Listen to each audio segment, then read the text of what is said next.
Dengan Pak siapa Pak? Mohon maaf. Heri loh.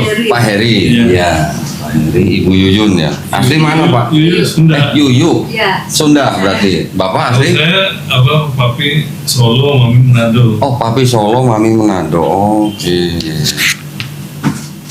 Jadi saya senang sekali bisa menerima Bapak dan Ibu di sini. Ya. Memang sudah tugas kami Pak. Jadi kalau memang ada orang yang mau mempelajari atau mau bertanya-tanya tentang kristologi, memang udah tugas kita gitu Pak, bantu gitu.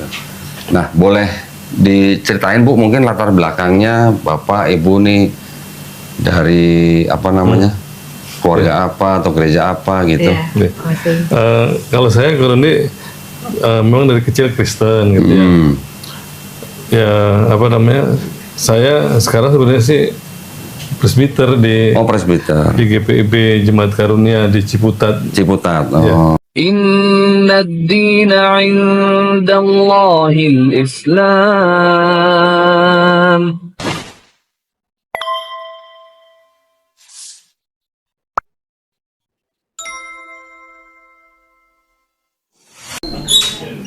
Oh, Ibu tahu Duren Jaya kan? Duren Jaya tahu kan? Duren Jaya. Bekasi Timur juga. Masuk Pak. Soalnya di Bekasi juga belum lama. Oh, belum lama. Lama cuma nggak apa. Cuman nggak itu ya nggak. Pak, silakan Pak, Bu. Iya silakan, Bu. iya. Saya dulu lama di Kampung Cerewet Bu, kalau pernah tahu. Dia pernah dengar sih kalau Pernah keren ya. di Duren Jaya. Dari tahun 94 saya di sini. Iya. Mau meja aja di sini. Oh,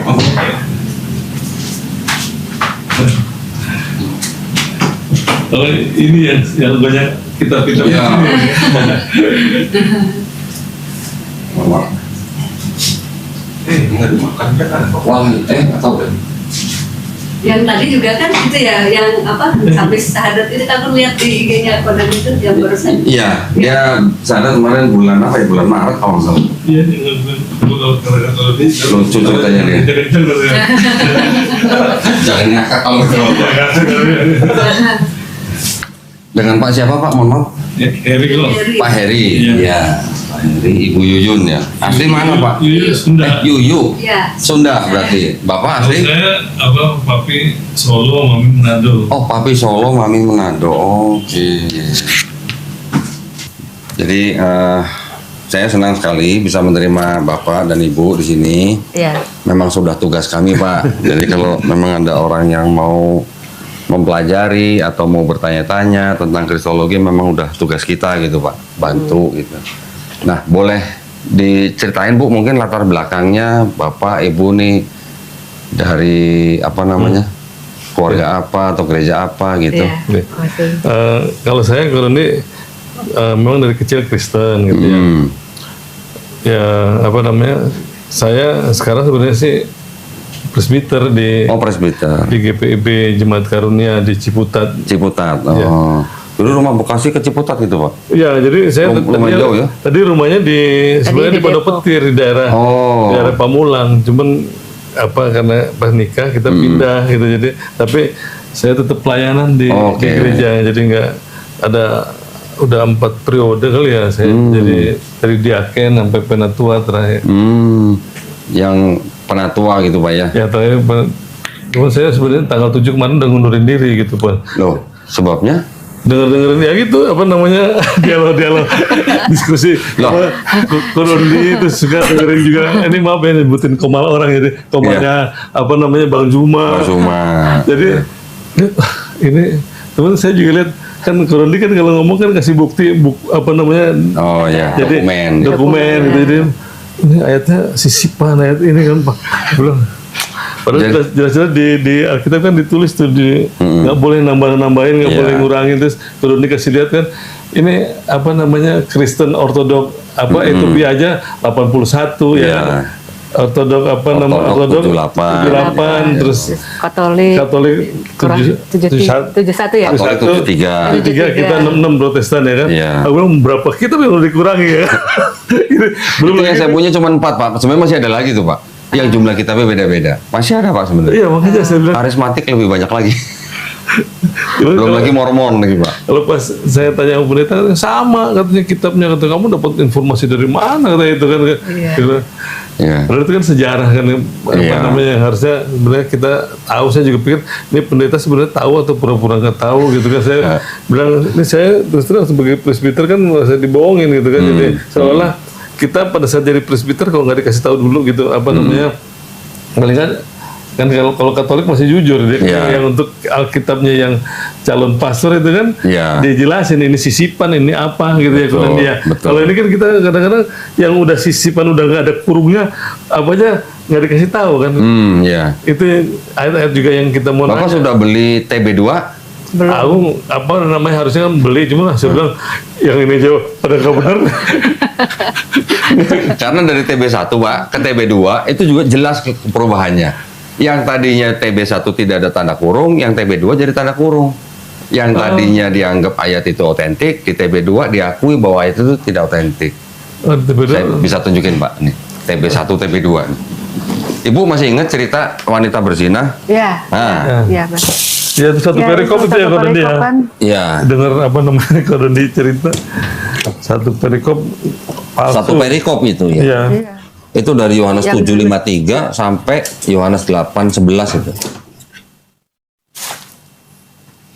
Sama yang itu juga ya kalau dia yang apa Maria apa namanya yang dibilang perempuan pesinah itu Iya. Maria Magdalena. Maria Magdalena itu juga kan palsu itu ya Kalau ceritanya. ya penyebutan Maria Magdalena tidak tertulis Pak di Bible, cuman itu tradisi gereja. Tradisi gereja menganggap bahwa wanita yang berzina itu adalah Maria Magdalena. Tapi nanti Bapak jangan kaget ketika ada gospel lain yang tidak masuk ke dalam Bible, diceritakan Yesus sering mencium Maria Magdalena di bibirnya. Padahal dia orang Yahudi ya kan. Orang Yahudi, Rabi, boleh, iya. boleh nggak Bu? Iya. Iya, iya. Bukan mahram istilahnya Iya. kalau di Islam. Secara- Bukan, apa namanya, mencium apalagi di bibir, bersentuhan Iya. tangan aja nggak boleh. Secara adat itu kan apa, Nggak boleh, Itu iya. udah Ya sama kayak Islam juga kan memang nggak boleh. Betul, Bukan iya. muhrim. Bu diminum Bu. Iya. ya makasih. Kalau Pak. saya tuh kok pertama kena tahu YouTube-nya Kodon itu awalnya itu dari itu yang viralnya Elia. Oh, Elia. Miron Ya, gitu. ya, ya. Kan itu viral kan? Iya, Elia Miro. Nah, terus kan Kodon kan reaction tuh yang ada di Sebenarnya saya nggak mau Bu reaction Iya, begitu. Cuman waktu itu ada channel ngaji cerdas datang ke sini, saya ditodong. Nih Iya. kok tonton videonya, ayo kita bikin reaction. Ya sebenarnya saya malas bikin reaction gitu. Nah, tapi dari situ saya tuh mulai tahu Kodondi. Terus Oh gitu ya. setelah itu ada Iya. sama Ari Untung itu. Oh, Ari Untung, Nah, iya. Di situ kan Kodondi bilang ada ayat sisipan yang 1 Yohanes 5:7 sampai Iya, 8 yang ayat Iya. Trinitas. Dan nggak cuman itu Bu. Kenapa saya tunjukin 1 Yohanes 5:7? Karena di seluruh Bible-nya orang Kristen hanya ayat itu yang bisa dijadikan bukti bahwa ayat itu adalah ayat ajaran Trinitas. Iya. Karena menyebutkan 3 pribadi, tapi setianya 1. Ayat lain kan nggak ada yang bicara begitu, Pak. Kalau ayat yang menyebutkan 3 pribadi ada di Matius 28:19, Bapa, Putra, dan Roh Kudus. Tapi tidak disebutkan ketiganya 1. Nah, tapi itu pun juga ayat sisipan. Cuman di sini tidak disebutkan gitu. Ya, ayat itu juga yang pendeta saya tuh kan saya pada saat mengundurkan diri dia kan belum ketemu nih lewat telepon itu. Oh, Kodondi. gitu. Jadi saya bilang itu bukan apa namanya itu kan ayat sisipan itu bukan ayat asli saya. Pak, Bu, mohon maaf nih, sebelum kita ngobrol lebih jauh, Ya. saya mau tawarin pesan makan ya Pak ya? Enggak, aku udah masih kenyang. Iya, tadi benar Kodondi Udah, udah nggak usah. nggak apa-apa kalau Kan udah Kodondi- malam Minum jam aja. 7. Minum aja. kalau Kodondi apa mau apa istirahat makan? Enggak, kita makan sama-sama. Enggak usah ya. saya mau. Iya. Nasi, ayam goreng mungkin. Deket kok di sini, Udah, minum tinggal aja. pesan. Tinggal Minum dianterin aja. aja kok. Yuk. Pesan makan. Sekalian makan aja Pak, kan Bapak belum makan kan? Kalau apa sebenarnya saya sih kan belajar puasa juga Kodondi. Oh, ini sekarang lagi puasa? Enggak. Cuma maksudnya jadi biasa apa namanya makan tadi siang udah makannya udah banyak jadi apa namanya? Allah. Enggak, kalau ini kan suka intermittent fasting. Oh Nah, gitu. Oh berarti sekarang sedang ini jeda itu apa atau gimana? Jamnya puasa gitu. Enggak juga sih sekarang apa sebenarnya. Kalau sebelumnya masih- emang ketat, sekarang mah udah longgar-longgar. Tadinya saya kan sakit jantung sebenarnya tuh tadi, jadi harusnya pasang ring itu. Oh. Cuman apa namanya karena pas Udah mau dipasang ringnya itu Ko Doni. katerisasi. Katerisasi, dilihat mereka nggak punya ring yang sebesar ini katanya, karena katanya besar, dia bilang harus dirujuk ke harapan kita gitu. Ya, nunggu ke harapan kita ngantri itu kan 3 bulan lebih. Ko Doni. Lama ya. Selama 3 bulan itu saya kan olahraga. Ternyata udah enakan, saya bilang nggak usah pasang deh gitu. Oh gitu. Ya apa namanya ya, alhamdulillah tuh Ya. Sampai sekarang nggak ada keluhan. nggak ada keluhan gitu iya. kata dokter. Tapi Ya, kalau Bapak harus sering cek. Ya, Iya, tiap bulan tiap memang bulan kontrol. Harus sering cek kalau begitu. ada obatnya juga yang di itu sih, gitu. Gitu. Iya. Gak apa-apa lah, saya pesenin aja ya nasi goreng aja. Nasi goreng atau mau nasi ayam goreng, Pak? Biar cepet. Satu aja deh. Satu aja berdua. Ibu diet. Enggak Enggak. juga. Makanya mau nggak banyak Cuma Ko Doni. mau makannya nggak banyak. Apa nasi goreng Berdua aja? deh. Berdua aja saya. Berdua aja. Masa dong, Iya, mesra apa? banget. Makan bersepiring berdua. Tapi Yuk, emang pesenin ikannya aja juga belum nasi lama goreng sih, deh gue aja. Gua nasi goreng ayam nggak pakai telur gitu. Bapak nasi goreng juga atau nasi ayam goreng? Udah itu aja berdua Apa? aja lah, Iya, nasi goreng nasi aja. goreng deh. Nasi goreng aja. Ya udah, nasi goreng aja. Terus kalian Erik tuh. Ya, sambil nunggu ya, Pak ya. Iya, Ko. Nih, saya tunjukin, Pak. Ini namanya Alkitab TB2, Pak nih ya. Edisi 2. Ini disebutnya terjemahan baru edisi kedua. Di Bible ini mereka jual dengan buku penjelasan. Di penjelasan ini macam-macam mereka jelaskan bahwa kenapa harus ada terjemahan yang baru ini, karena mereka mengaku mereka mau mengikuti Kamus Besar Bahasa Indonesia. Oh iya, iya. Nah, macam-macam lah. Alkitab TB2 sedapat mungkin mengikuti kaedah terkini antara lain dengan acuan pada ejaan bahasa Indonesia yang disempurnakan edisi 5 2022 dan Kamus Besar Bahasa Indonesia edisi 5 2017. Di sini ada catatan lagi Pak di belakang. Keterangan ya Pak ya. Iya. Teks Masoret, teks Ibrani yang dilestarikan turun-temurun oleh para penyalin yang sangat setia menjaga ketepatan naskah kitab suci Ibrani. Tanda kurung tegak dalam perjanjian baru TB2, teks-teks yang ditandai dengan kurung tegak tidak terdapat dalam beberapa naskah kuno. Ya Pak ya, ini keterangan mereka sendiri nih. Sekarang kita lihat di TB1.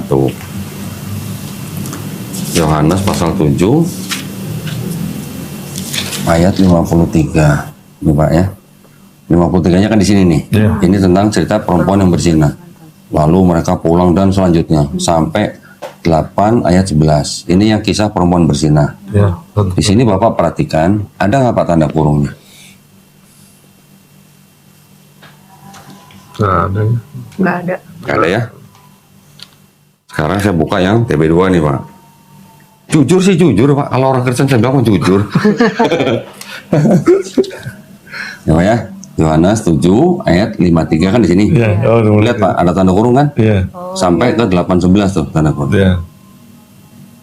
Ini artinya kisah ini juga sebenarnya kisah sisipan. Malah di TB2 yang dikasih itu ya. Iya. Tapi padahal apa di kitab Wahyu, kitab ini kan jelas nggak boleh ya ditambah-tambahin. Iya. Tetap aja masih walaupun jujur masih disisipin gitu ya, Iya. dihilangin gitu ya. Betul. Jadi gini Pak, kalau menurut saya nih Pak ya, dan menurut ahli-ahli perjanjian baru yang lain, di dalam agama itu kan ada agama itu kan artinya kan sebuah tatanan, sistem kepercayaan yang punya dasar atau landasan kitab suci. Tapi selain agama ini, di dalam praktek ibadah, di dalam praktek mereka berinteraksi dengan orang-orang, di dalam praktek manajemen agama itu sendiri, di dalam itu kan ada juga yang namanya pemikiran agama Pak. Nggak usah di Kristen Pak, di Islam juga ada. Saya jujur-jujuran aja. Di Islam juga ada pemuka agama Islam mengemukakan pemikiran agamanya yang diikuti oleh pengikutnya dia. Tapi kalau di Islam kan nggak ada cerita pemikiran agama bisa masuk ke dalam kitab suci. Beda dengan di Kristen. Di Kristen malah sampai abad ke-16 pemikiran-pemikiran agama itu dimasukkan dalam kitab suci. Kalau Bapak pernah mendengar Bible versi Textus Receptus Pak, dalam bahasa Yunani, itu mulainya apa namanya seperti itu, sisipan-sisipan itu. Jadi pemikiran-pemikiran dari pemuka agama, dari penyalin yang dijadikan agama, atau artinya dari mulai catatan kaki dijadikan menjadi ayat. Oh, mulai dari situ ya, Pak, ya. Karena saya ada sebuah bagan Pak, mungkin saya belum beli ya, tapi ada sebuah bagan yang menceritakan atau mengkisahkan tentang Bible itu sendiri ketika baru mulai baru mulai disusun Pak ya. Ketika kan baru mulai banyak salinan-salinan. Salinan-salinan itu dia mengikuti dua kelompok Pak, kelompok timur dan kelompok barat. Kelompok barat ini yang Romawi, Alexandria itu barat. Yang timur tuh yang Bizantium, Antiok, Konstantinopel. Karena ada perbedaan barat dan timur, ini yang masing-masing di sini ada sisipin, di sini enggak gitu. Ya, nanti yang paling banyak disisipkan itu yang barat. Nah, alasannya kenapa? Yaitu mungkin karena pemikiran agama. Terus kemudian turun lagi pada zaman orang sudah mulai mempelajari kitab-kitab itu. Ketika mempelajari mereka sudah menemukan ada perbedaan-perbedaan, menemukan sudah ada kayak semacam diskrepensis gitu loh Pak. Terus baru timbullah yang namanya aliran kritik teks gitu. Jadi ada Bible yang mengikuti aliran kritik teks, ada Bible yang mengikuti tradisi lama gitu. Yang mengikuti kritik teks itulah termasuk yang tebel merah itu Pak. Yang ada catatan kakinya itu. Jadi lebih tebal ya. Sama seperti NIV, namanya New International Version. NIV ini dianggap Bible berbahasa Inggris yang terjemahannya paling bagus. Tetapi mereka ngikutin aliran kritik teks. Artinya kalau ada ayat-ayat yang tidak otentik sama mereka nggak dimasukin Pak. Jadi di sini tidak ada 1 John 5:7 nggak ada. Nah, mereka menolak itu karena sebelum abad ke-16 tidak ada ayat itu di naskah-naskah yang tua gitu. Berarti kosong di situ gitu. Jadi dilengkap gitu ya. Nah, sekarang kita boleh buktikan Pak, boleh kita lihat nih. Kalau kita termasuk barat atau timur? Yang barat ya Kok? Kita yang Indonesia maksudnya. Iya, Indonesia. Yang Indonesia tuh sebenarnya masuk yang barat Pak. Jadi ayat-ayat sisipan masuk ngikut gitu. LAI termasuk ngikutin yang barat. Nah, ini ada sebuah Bible. Ini juga nih. Ini kemarin saya baru dapat nih. King James Version. KJV-nya ya.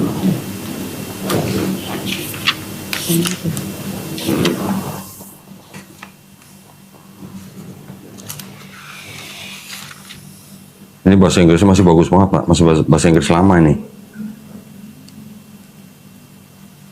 Nah, ini King James Version Pak ya. King James Version. Iya. 1 John 5:7. Ini Pak. For there are that bear record in heaven ya. Iya. Saya buka yang Ya, ini. jadi ada 3 ya. Nah, sama nih Pak. 1 John 5:7. Bapak tolong bandingin aja. Bapak bisa bandingin sendiri. Ini nomor beliau nih. Iya. Coba. For oh ini dari dalam Quran. Ini kan for there that testify, kalau itu for there that bear record in heaven. That's the spirit, the water, and the blood, and the tree. Ini yang Trinitas itu ya. Ya, ini yang Trinitas ya Kok ya? Iya.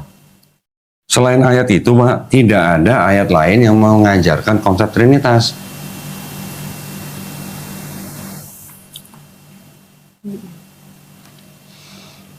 Iya.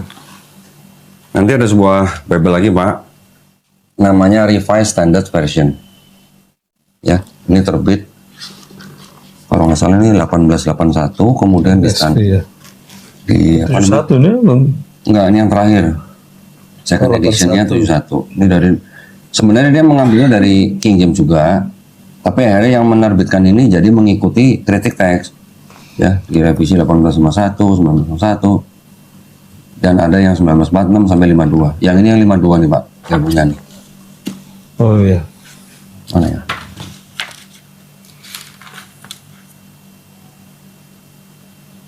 Nah ini 52 nih. Iya. Ya. Copyright 52 ya. Nah, di sini pas John 5:7 juga ayatnya sama dengan yang NIV, Pak. Tidak ada Father, Word, and Holy Ghost, and these three are one. Gitu. Iya, kalau ini Father ini ada Ya, Iya. yang 7-nya ya. Kalau itu kan And the spirit is the witness exactly because the spirit is true. Iya, nggak ada ya. Kalau itu Kayaknya ada. Holy Ghost. Ya, Holy Ghost ya, ada. Karena roh, ya kan? Roh Kudus. Tiga. Bapak sudah pernah nonton video saya yang saya membacakan ini? Ayat yang 1 Yohanes 5:7 dalam bahasa Indonesia dalam kitab suci Katolik. Oh ya pernah. Sudah pernah? Udah. Nah, ini Bapak bisa baca sendiri nih. Ini yang calon pastor itu ya. Iya. Jadi Bible ini, Pak, ini tidak untuk diperdagangkan.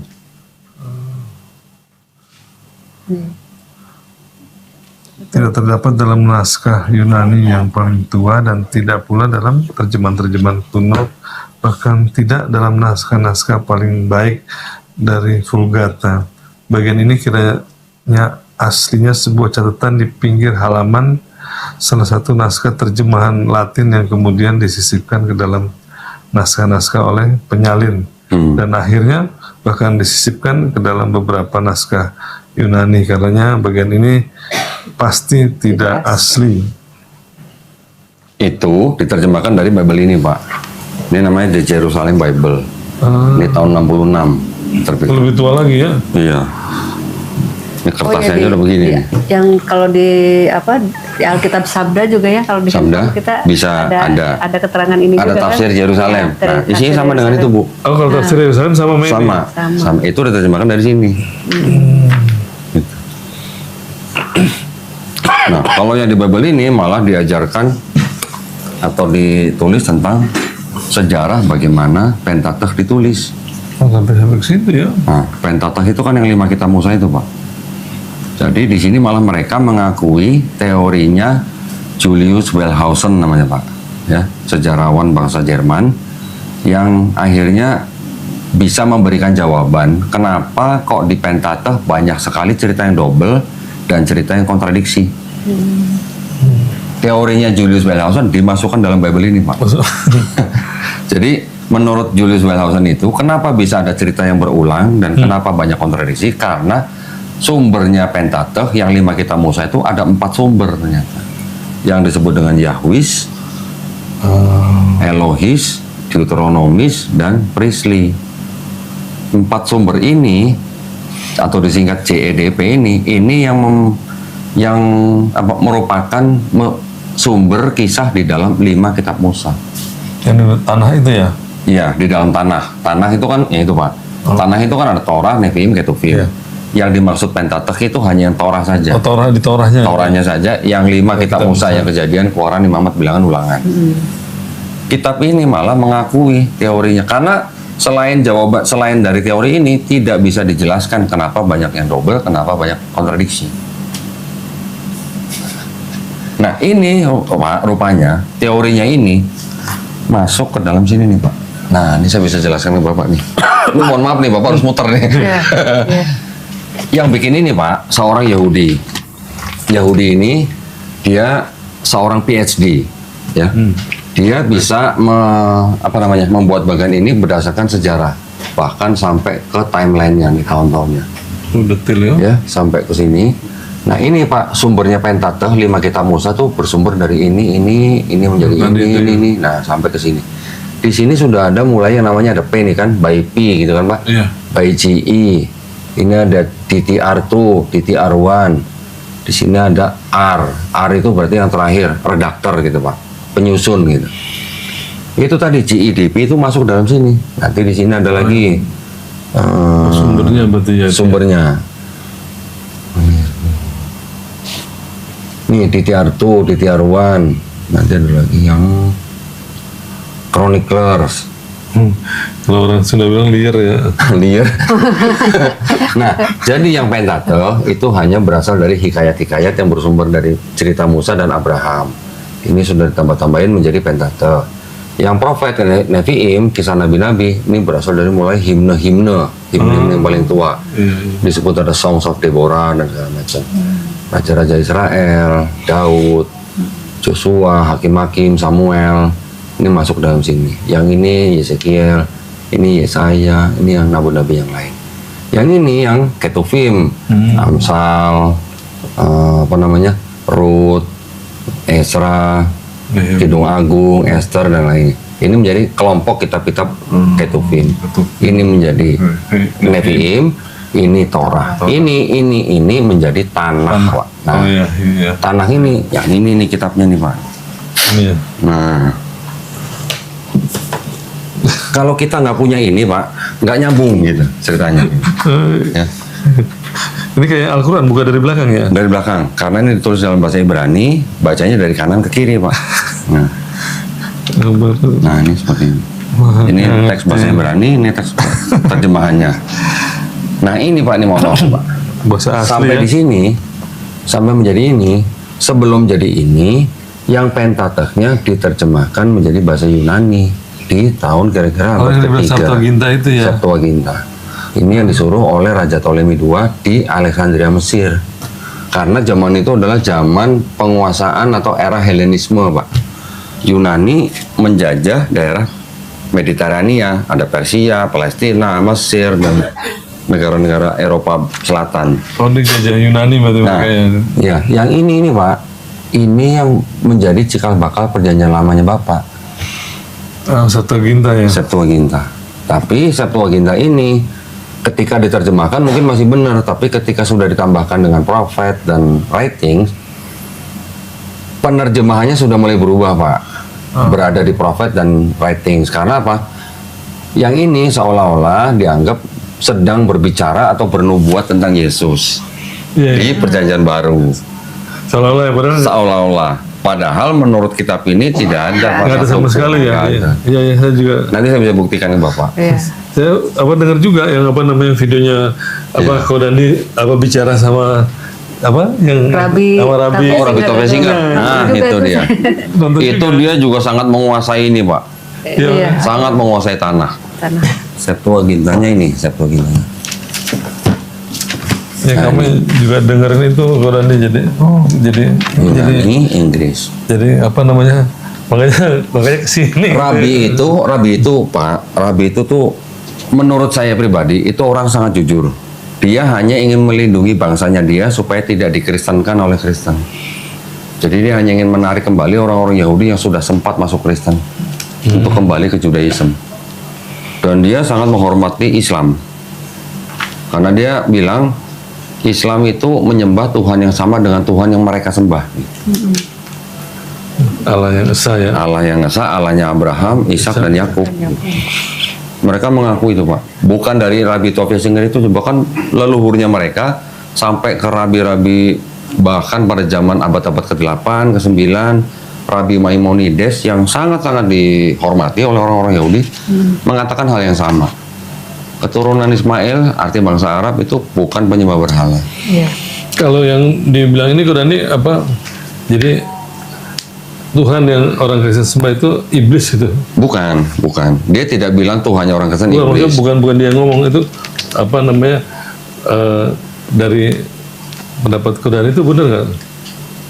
Kristen menyembah iblis. Jadi kan Yang Yesaya itu loh, yang Yesaya Lucifer, Bu. ya Iya. Lucifer. Oh. Yesaya 14 dari 12 sampai 14. Iya, sebenarnya itu yang dimaksud bukan Yesus juga. Ya, Jadi Yesus palsu maksudnya ya. Yang kalau yang, penerjemahnya beda-beda, Pak. Kalau KJV menerjemahkan dengan Lucifer. Nah, nanti ada versi lain menerjemahkan bukan dengan Lucifer. yang Jadi itu tergantung dari penerjemahnya gitu loh. kalau di Alkitab kita kan dibilang sebelum Yesus naik itu kan dikatakan kita maksudnya Yesus bernubuat dan memperingati gitu kan. Jadi akan nggak lama lagi gitu kan maksudnya akan ada yang mengaku-ngaku Nabi palsu, Iya. mengaku Yesus mengaku Mesias. Mesias, Ya, gitu. ya. Gitu, pakai di nama Lukas saya itu. gitu. Iya. Jadi kan berarti kan ada Yesus palsu kan gitu Nah, berarti. bukan. Itu sebenarnya kalau menurut penafsiran atau menurut argumen-argumen dari apologetik, itu dimaksudkan sebenarnya hati-hati dengan orang yang membawa-bawa namaku. Sekarang, tulisan siapa yang paling banyak di dalam perjanjian baru yang selalu menceritakan tentang Yesus? Paulus ya. Nah, sudah, Bapak tahu sendiri. Ya, ya. Paulus yang tadinya mengaku melihat cahaya mendengar suara, bahwa dia bilang itu adalah suara Yesus, tetapi setelah dia mengaku bertobat, tiba-tiba dia menjadi orang yang menceritakan tentang Yesus, gitu Pak. Tapi kan memang Paulus kan bilang Yesus karena kan yang mengaku akulah Yesus yang kau aniaya, kan ada suara itu kan ya. Iya, ada suara itu. Padahal kan Yesus bilang kan kalau ada yang mengaku-ngaku itu di Betul. padang gurun atau di bilik gitu kan, itu jangan percaya kan. Tapi begini Pak, itu kisah para Rasul 9 Iya. dengan kisah para Rasul 22 itu ceritanya cukup bertolak belakang. Ada pendeta yang bilang bahwa kenapa cerita itu berbeda, itu karena Paulus bercerita di depan audiens yang berbeda, gitu katanya. Ketika di kisah para Rasul 22, audiensnya adalah raja. Ketika di kisah para Rasul 9, audiensnya sahabat-sahabat Yesus, gitu katanya.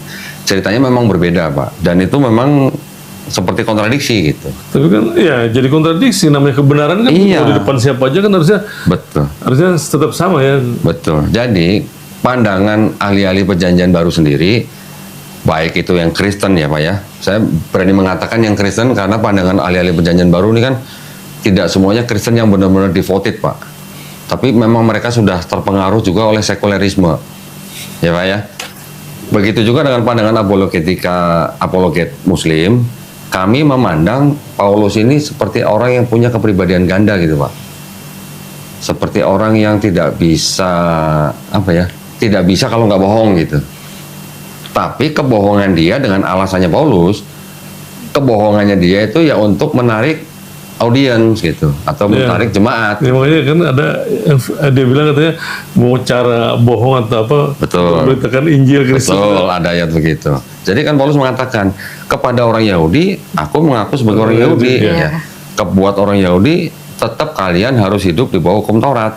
Tapi kepada orang Gentile, satu goyim yang bukan Yahudi, ya aku akan menarik mereka dengan apa? Bahwa mereka tidak perlu hidup di bawah hukum Taurat. Nah, makanya sunat nggak perlu, ya kan? Semua makanan halal, gitu kan? Jadi nggak ada hukum. Ya kan udah menurut Paulus hukum Taurat itu sudah dibatalkan Bu. dibatalkan. Nah, dengan mati Yesus di atas kayu salib. Nah, yang jadi pertanyaan kan sunat nggak usah, makan semua makanan halal, tapi perpuluhan jalan terus. Gitu. Bapak ini pasti rajin berperpuluhan, saya yakin. Padahal aku dengar juga ceritanya, karena kalau di kita itu kan perpuluhan tiap bulan ya kalau ya. Padahal itu kan harusnya tiap 3 tahun. 10 Minimal setahun, Pak. Setahun tapi kan 3%. Iya. Karena kalau 10 itu kan udah 3 tahun harusnya. Dan Pak, syarat untuk memberikan perpuluhan itu harus di tanah Palestina Iya, iya. dan harus di bait suci, Pak. Di bait suci. Orang Yahudi sendiri zaman sekarang sudah tidak bayar perpuluhan. Kenapa Kristen masih minta perpuluhan gitu? Nanti pendeta akan bilang karena pendeta-pendeta itu adalah keturunan suku Lewi secara rohani gitu. Ya Bapak bisa pikir sendiri lah. Saya tuh udah ngundurin diri dari tanggal 7 sampai sekarang belum diterima sama pendeta. Oh gitu. Pun tadi WA minta hari Rabu ketemu gitu kan. Oh. Iya. Manajemen gereja. Saya dulu sehari telat bayar perpuluhan, Bu. Ditelepon sama Pak Pendeta. Pak Doni sehat gitu. Tapi saya terus terang dapat ilmu ini, pengetahuan ini dari pembicaraan Kodandi sama siapa ya, Ustadz apa? Wanham Ali. Wanham Ali Ali, juga. iya. Kita dengerin juga sama Iya. Iya. sama Pokoknya Rabi-Rabi. kajian-kajian yang gitu kita. Ya, jadi ya secara nggak langsung ini juga jadi berkat lah untuk kita gitu. Ya, makanya saya sangat terbuka kalau ada orang-orang seperti Bapak dan Ibu yang mau berbicara tentang kitab ini, saya sangat terbuka. Ayo gitu. Siapa tahu saya bisa belajar sesuatu juga gitu dari Bapak. Iya. Siapa tahu Pak, ya kan? Ini yang sudah saya pelajarin. Siapa tahu Bapak punya pandangan lain, kita diskusikan aja. Iya. Sering Pak saya dapat tamu yang seperti Bapak. Bahkan sudah ada yang pendeta, sudah ada yang istilahnya pernah ikut pendidikan Bible dan segala macam. Tetapi kalau saya kan bawa dokumen, dia datang ke sini kan nggak bawa dokumen, hanya bawa doktrin gitu. Iya. Jadi ya dia hanya mengatakan apa yang dia tahu, tapi tidak bisa membuktikan. Ya. Ketika saya tunjukkan beberapa dokumen yang di luar Bible, baru mereka ngangguk gitu.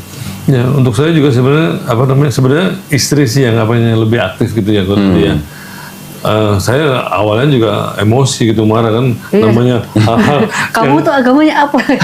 yang dari kecil Kristen Kodandi Ya saya juga apa namanya, cuman pada saat saya marah pas sendiri sebenarnya apa yang diomongin sih ada benernya gitu dalam hati saya gitu kan. Iya. Jadi ya kita apa namanya ngakuin gitu benar, makanya lama-lama dia ngomongin terus saya juga apa namanya ya, dengerin juga gitu.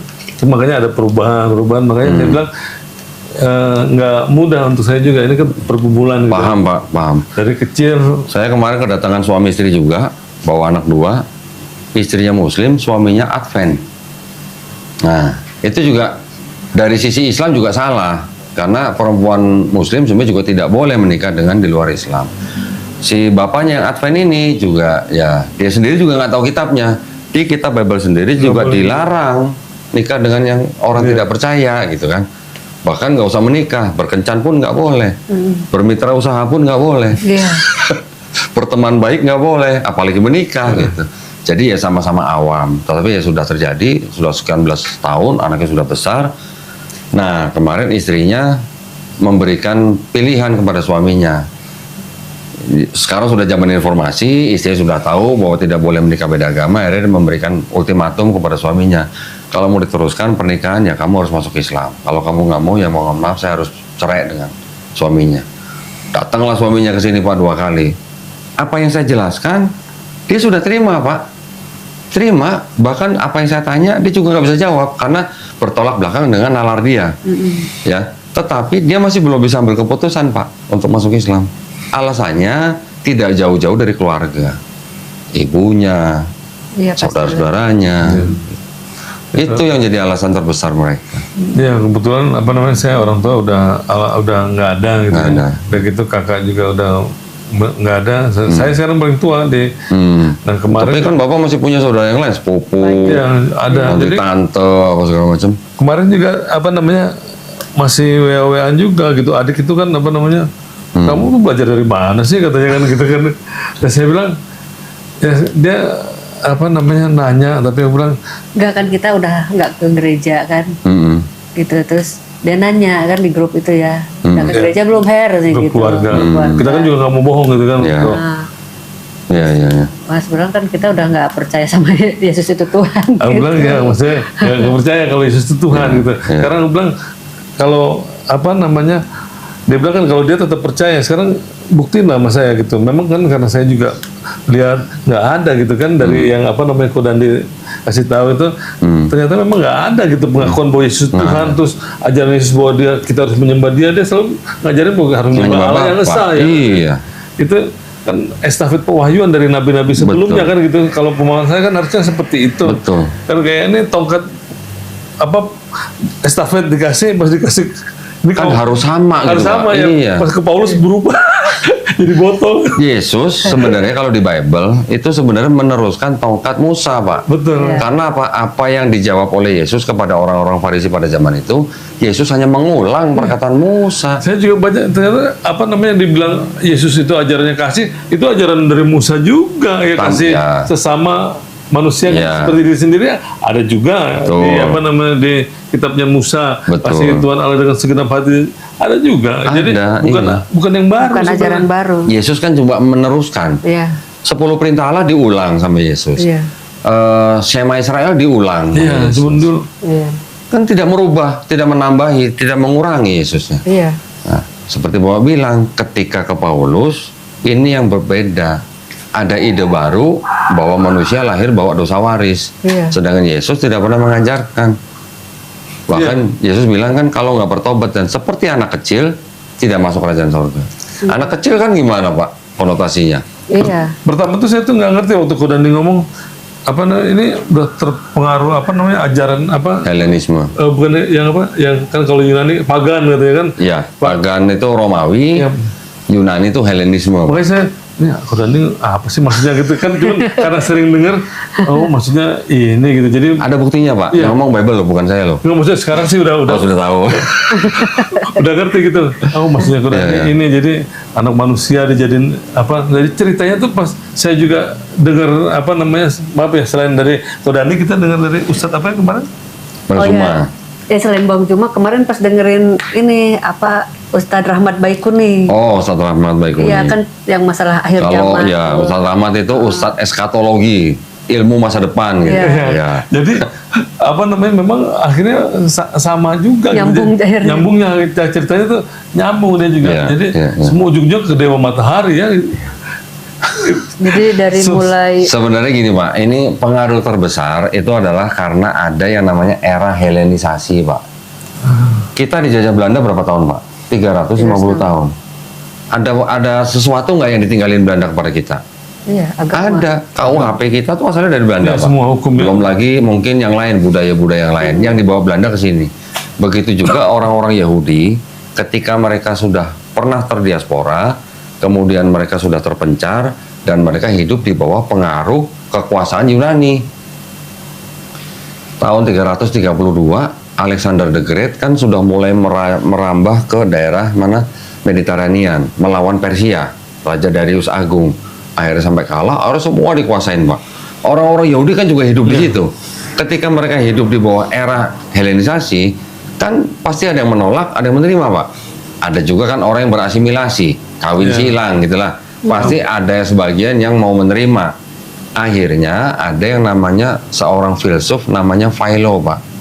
Philo itu yang mencoba menjembatani antara Yudaisme dan Helenisasi.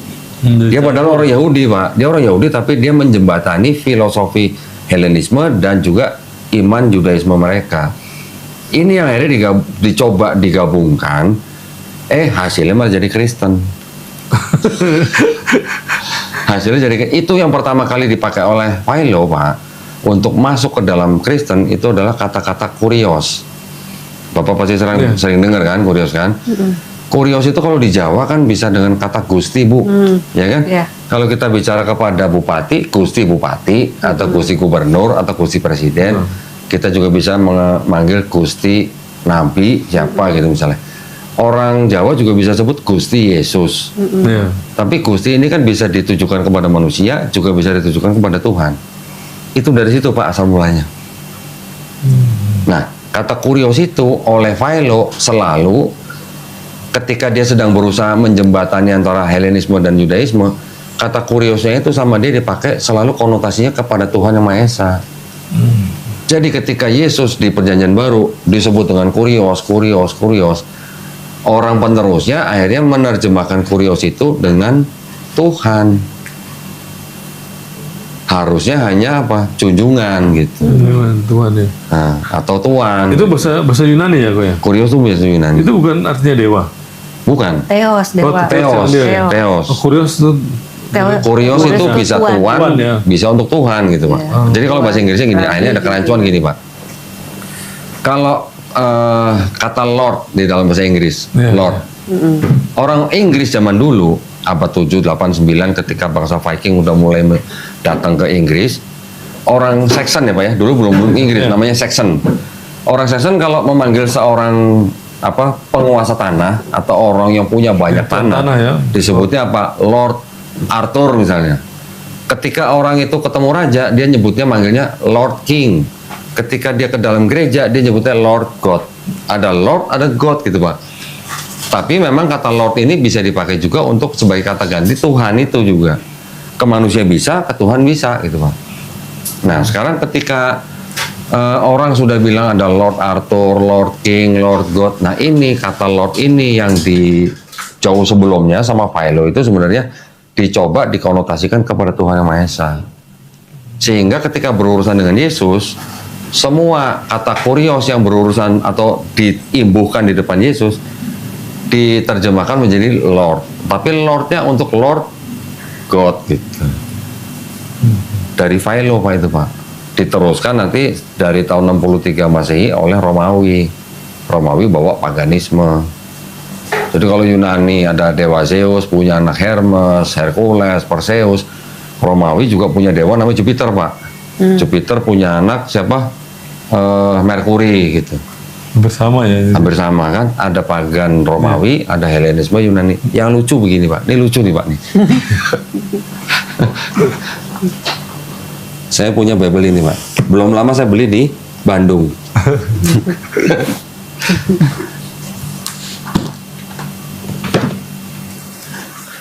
Kalau yang di TB, Kisah Para Rasul 14 Nah ini Pak, Barnabas mereka sebut Zeus, Paulus mereka sebut Hermes. Hermes ini anak dewa Zeus kalau dalam mitologi Yunani Pak ya, karena ia yang berbicara. Ingat Pak ya, Barnabas Zeus, Paulus apa Pak? Hermes. Hermes. Bisa ya Pak ya? 14. Ini apa Pak? And they call Barnabas Jupiter. Jupiter ini and Paul Zeus. Apa Mercury. Mercury, because he was the chief speaker. Barnabas, Jupiter, Paul, Mercury. Zeus dewa di Yunani, Jupiter dewa di Romawi. Oh ini dewa Romawi, ini dewa Yunani. Hermes anaknya dewa Zeus, Mercury anaknya dewa Jupiter. Saya kan nanyanya gampang Bu, yang salah yang mana gitu. Iya. Kok bisa nih Mercury nih Jupiter gitu. Iya. Nah ini juga sebuah indikasi Pak, indikasi yang sangat kuat bahwa memang masyarakat pada zaman itu masih sangat kental dengan paganisme Romawi dan Helenisme Yunani. Makanya ketika mereka melihat ada orang punya kemampuan khusus, bisa ngobatin orang dan masih langsung disebut dewa. Gitu.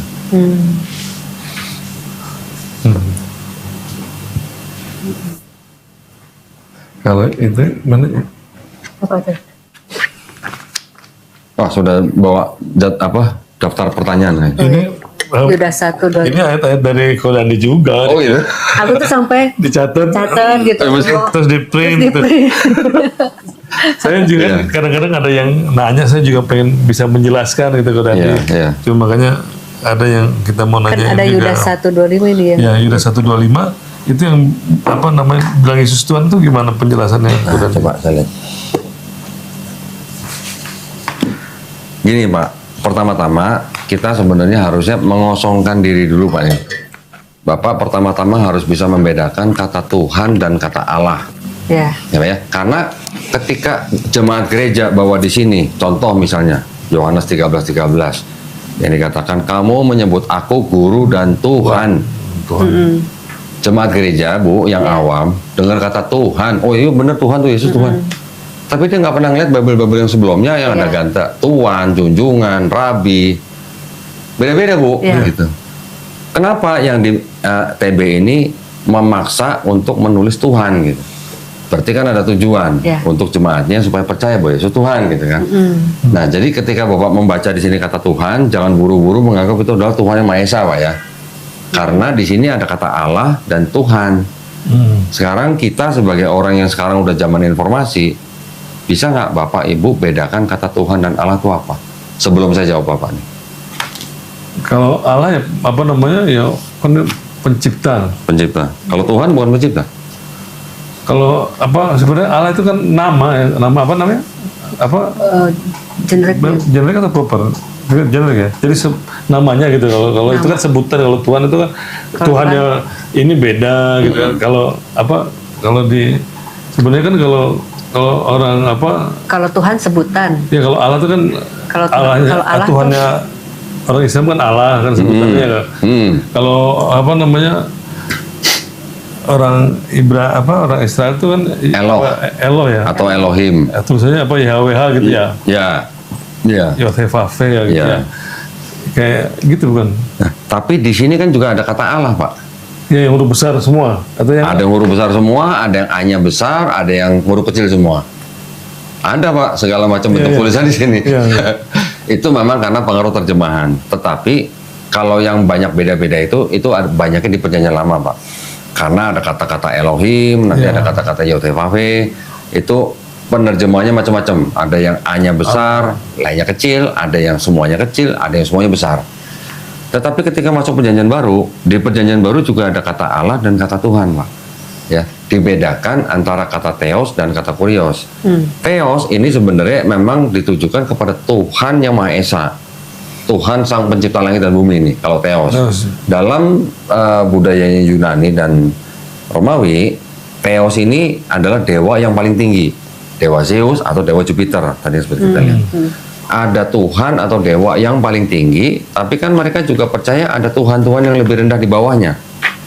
Contoh misalnya, ada dewa Zeus, nanti di bawahnya lagi ada dewa Poseidon atau Jadi itu adalah orang-orang yang disebut dengan pagan, adalah orang-orang yang percaya bahwa setiap elemen daripada alam ini punya penguasa. Langit penguasanya dewa Zeus, laut penguasanya dewa Poseidon, nanti gunung penguasanya siapa, Begitu Pak. Jadi nanti ada dewa perang, dewi kesuburan dan segala macam. Jadi ada Tuhan yang paling tinggi, yang supreme, tapi juga ada Tuhan-Tuhan di bawahnya yang lebih rendah. Ini bukan politeisme juga Pak. Ini namanya henoteisme. Nah, kalau politeismenya mungkin sejajar, jadi politeisme. Tapi kalau ada yang lebih tinggi, ada yang lebih rendah, itu namanya henoteisme. Itu Pak yang masuk dalam sini. Yang dalam Bible gitu. Nah, jadi kalau di sini ada kata-kata misalnya Tuhan, Yesus Tuhan, belum tentu yang dimaksud dengan Tuhan ini adalah Tuhan yang Maha Esa itu, yang Maha Kuasa itu gitu. Bisa jadi ini adalah Tuhan yang lebih rendah gitu Pak. Karena juga ada unsur penerjemahan yang rancu. Sekarang kalau saya tanya Bapak, kalau bahasa Inggrisnya Tuhan apa Pak? Kalau apa? Bahasa Inggrisnya Tuhan, God, ya kan? God, G-O-D gitu kan, dengan G besar. Kalau bahasa Inggrisnya dewa apa Pak? God juga. Sama ya. Sama. God, kalau dewa, Godnya G-nya kecil gitu. Oke. Sekarang kalau kita terjemahkan juga kata God di dalam bahasa Inggris ke dalam bahasa Indonesia harusnya apa Pak? Tuhan kan Pak? Harusnya Tuhan.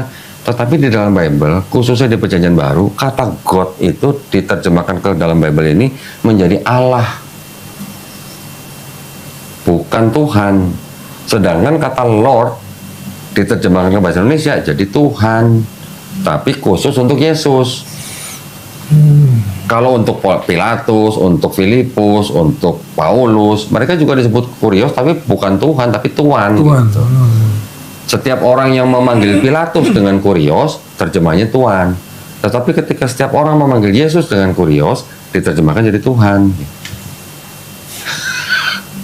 Itu Pak yang rancu, yang bikin rancu. Dan itu menyalahi kaidah bahasa Indonesia dan kaidah bahasa Arab. Bahasa Indonesia, saya buktikan ke Bapak. Handphone aja. Saya buktikan ke Bapak. Kita pakai KBBI aja Pak ya. Kan tadi Bible ini kan mengaku juga mengikuti KBBI Pak. Tetapi ternyata tidak semua mengikuti KBBI. Saya buktikan ke Bapak ini.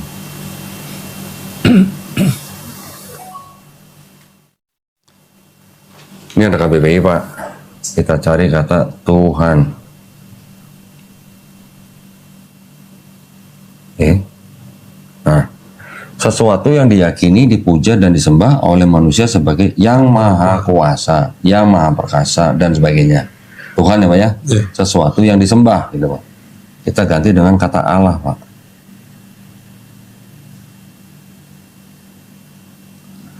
Nama Tuhan dalam bahasa Arab. Berarti Tuhan, sesuatu yang disembah itu punya nama dalam bahasa Arabnya Allah atau Allah. Orang Yahudi juga mengenal Tuhan dengan sebutan Eloh. Eloh, Allah sama sebenarnya Bu, setara gitu lah. Ya.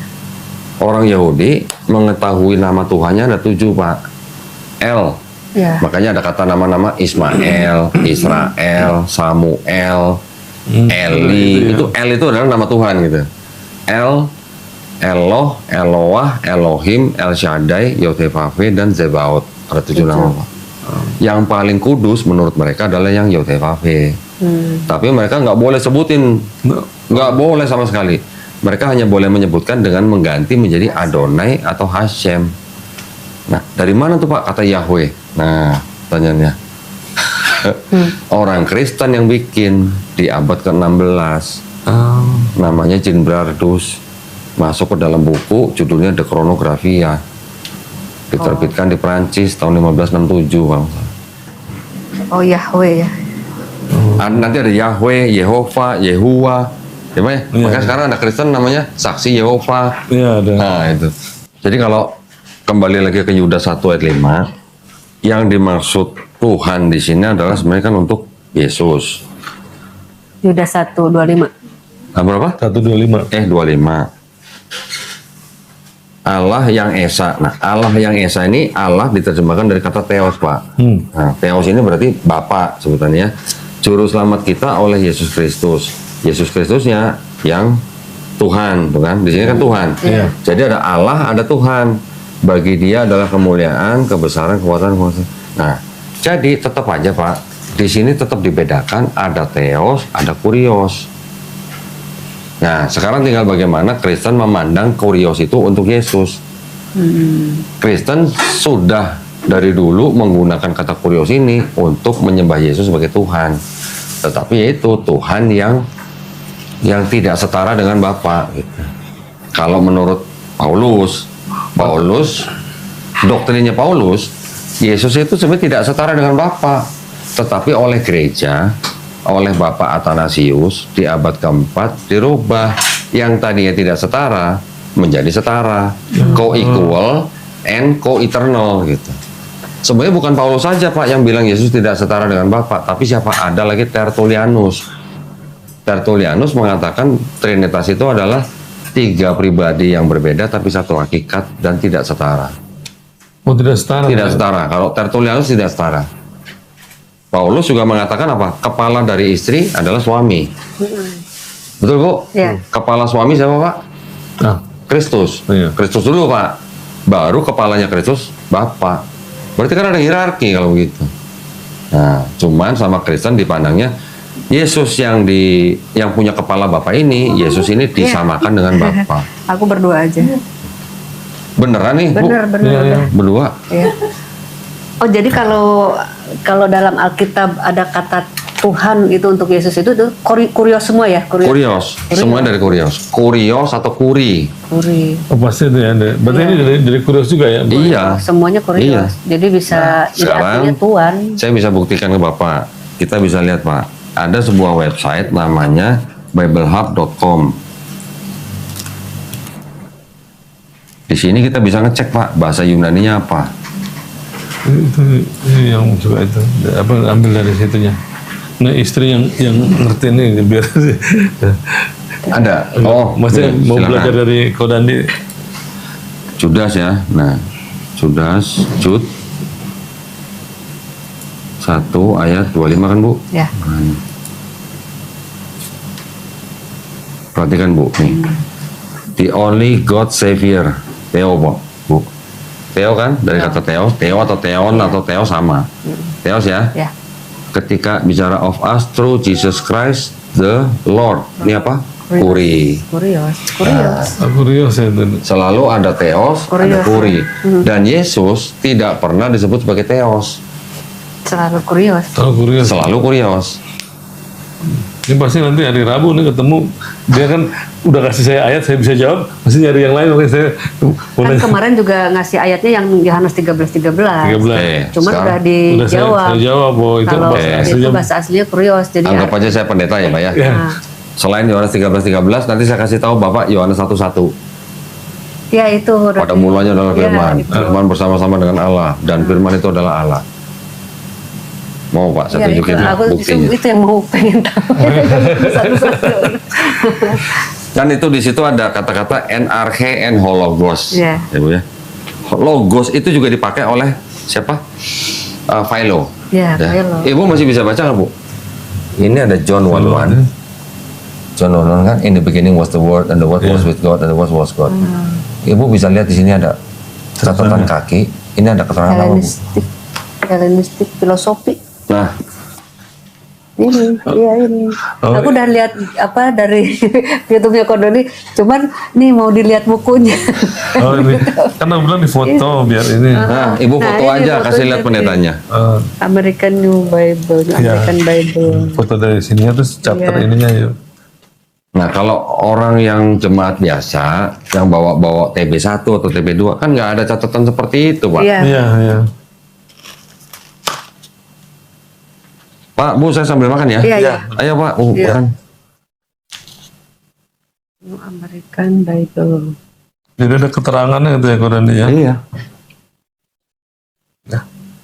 Terus itunya yang Nanti kalau bisa digedein kan. Ini yang ininya yang di chapter ini kan satunya. satu view sampai ini. Iya.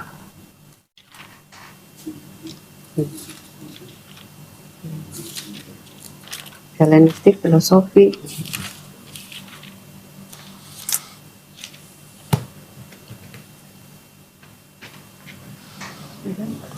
Jadi itu diambil apa namanya? Diambil dari itu ya, dari filosofi. Iya. Jadi Itu yang saya bukan bilang, asli Pak. berarti ya.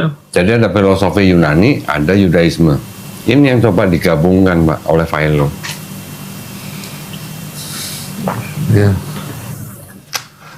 Tapi kalau dia yang itu juga apa namanya? Oh ini juga Firman yang tuh dibawa apa? yang apa yang ada catatan kita kalau jadi dia itu bukan firman tapi penyampai firman kan, bukan firman Allah Yesus kan yang jadi manusia.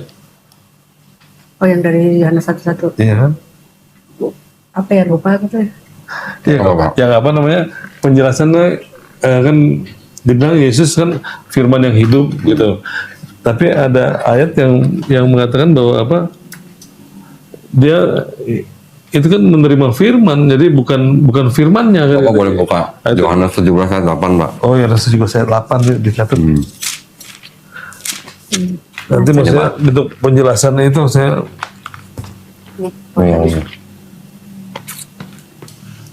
Yohanes 17 ayat 8. Sebab segala firman yang kau sampaikan padaku telah kusampaikan kepada mereka dan mereka telah menerima. Itu kan kepada murid-muridnya ya kok ya. Mereka tahu benar-benar bahwa aku datang daripadamu dan mereka percaya bahwa engkau lah yang telah mengutus aku. Berarti dia bukan firman ya kan? Tapi pembawa firman ya kan? Jadi iya kan? Kalau mau dibilang pembawa firman ya pembawa firman karena Dia ayat menyampaikan itu ya kan? sudah menerima firman dan sudah menyampaikan firman. Apa namanya itu Pak kalau bukan Iya. nabi? Itu aja. Iya benar-benar. Ini ya di sini. Sekarang Pak, Yesus sendiri di Bible kan tidak pernah mengaku Tuhan tadi Bapak bilang kan. Ya. Pernah nggak Yesus mengaku sebagai nabi Bu? Ada Di mana? yang apa tuh seorang nabi Nah tidak itu Matius 13:57. Dia sedang membicarakan dirinya sendiri. Iya. Ketika ditolak di Nazaret. Iya. Berarti kan dia ngaku nabi sebenarnya. Iya. Iya. Nah itu. Kenapa dituhankan gitu? Kok dimakan ya ini? Ayo Bu, makan Bu. Mesra bener nih Bapak makan berduaan. Yang itu aja, yang nikahnya baru belum lama, udah pisah-pisah tuh makannya. Belum 25 tahun kan? Kalau apa tuh amanat agung tuh itu ayat sisipan juga ya Pak? Nah, sisipan. Itu buktinya gimana? Ini Bu. Dan ada lagi nih nanti di sini nih. Dan banyak sekali, cuman kalau saya kumpulin semua, waduh, ini aja udah nggak cukup Bu nih. Ini Bu. Ini ada sebuah buku namanya Ya. The Five Gospel. The Five Gospel ini ditulis oleh kira-kira hampir 80 sarjana ahli-ahli teologi. Untuk Matius 28:19 mereka memberikan keterangan seperti ini nih. Nah ini nanti harus foto. Ini udah diterjemahkan bahasa Indonesia nih. Yang bahasa Inggrisnya saya masih ada. Ini The Five Gospel. Itu buku dulu sempat nggak boleh masuk sini Pak.